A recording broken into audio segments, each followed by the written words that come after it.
There was a time, not so long ago, where discussions between men about rosé wine went a little bit like this. I am not gay. I have relationships with women. And I drink rosé. And I got news for you. That means you're gay.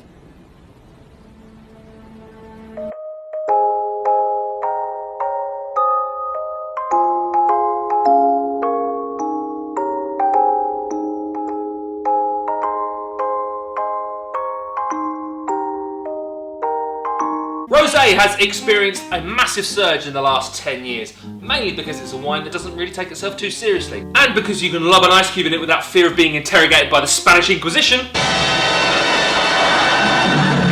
Nobody expects the Spanish Inquisition. It's probably the least intimidating wine in market. However, at Cultured Fools, we are in the business of doing things the right way, and business is good. The spiritual home of rosé is Provence, in the south of France, a region that borders the Mediterranean Sea and Italy. The coast of Provence has some of the earliest known sites of human The coast of Provence has some of the...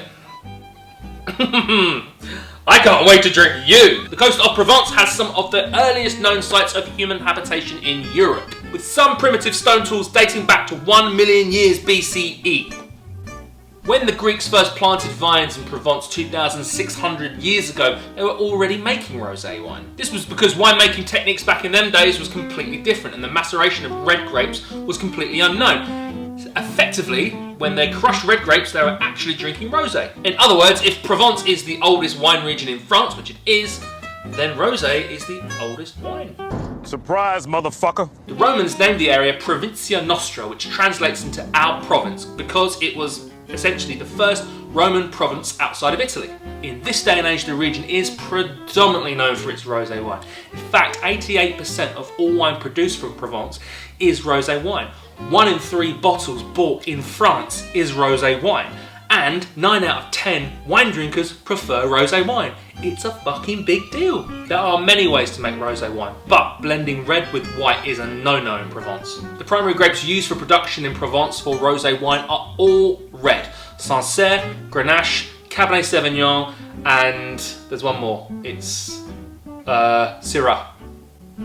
So all rosé from the region starts life as a red wine. Halfway. Well, they pick the grapes when they're ripe, they take them to the winery and they press them, but unlike red wine, only for a few hours, so there's minimal contact between the skin and the juice. So only some of the colour, tannins and flavour impart itself on the final product, which is this lovely pink wine. Think of traditional rosé as a sort of half-baked red wine. They've essentially just taken it out of the oven early. And this iconic pale version of rosé is synonymous with Rosé de Provence. Benjamin is drinking Pigaud de Rosé, which is a balanced blend of traditional varieties of the appellation Côte d'Aix Provence blended with Grenache, Cinsault, Cabernet Sauvignon, and Syrah. He is also taking ecstasy. I mean, it really is a beautiful colour.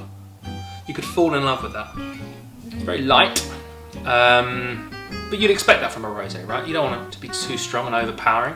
Sort of tropical fruits like a pineapple, bit of citrus.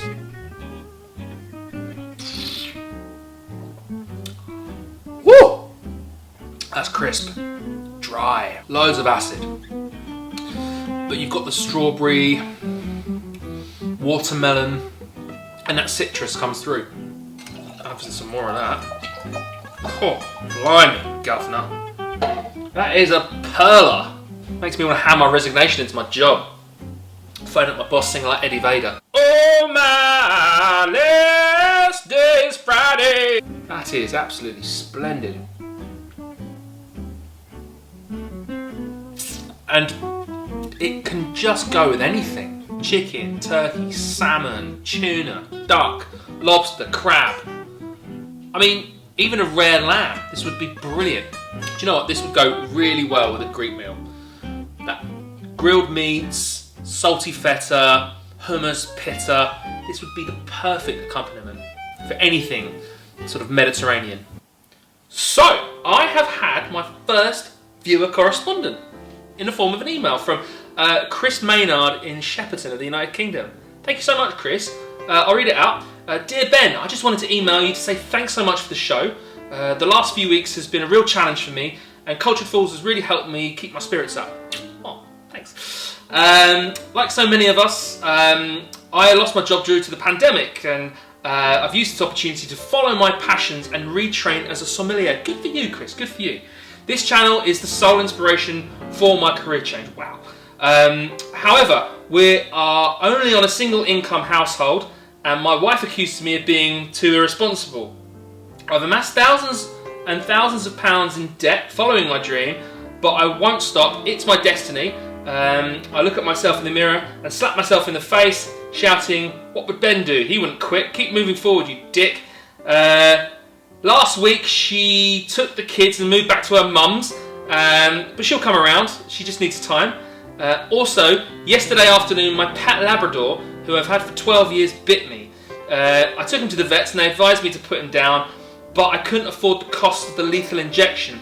So I had to take him to an abandoned disabled toilet and perform classic WWF moves on him until the job was done. I'm really at my lowest ebb. What shall I do? I value your opinion immensely. What would you do? Well, Chris, what I would do is...